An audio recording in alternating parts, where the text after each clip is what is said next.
Hello and welcome to our channel. We're so happy to have you here. In today's video, we have some exciting new content to share with you.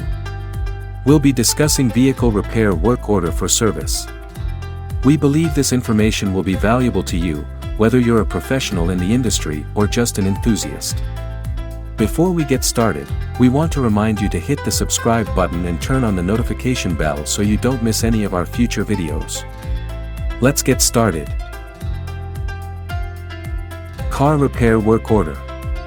The work order, also called a repair order, RO, is a legal document that is signed by the vehicle owner or his/her representative.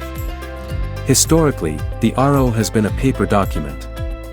The service advisor or the person designated to complete the work order has to include the following information: make, model, and year and other identifying information, such as color and vehicle identification number, VIN.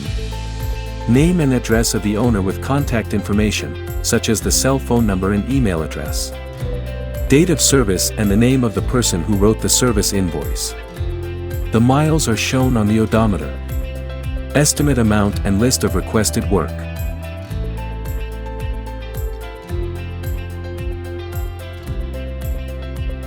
The work order is a legal document because it is basically a contract between the owner of the vehicle and the shop.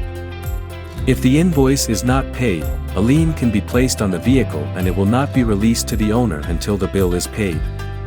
If the bill is not paid, the ownership of the vehicle can be transferred to the shop. Because this document is so important, all work performed on the vehicle should be clearly stated, including any measured values along with the specified values from service information. Also listed on the service invoice, work or repair order, are the parts used and their costs.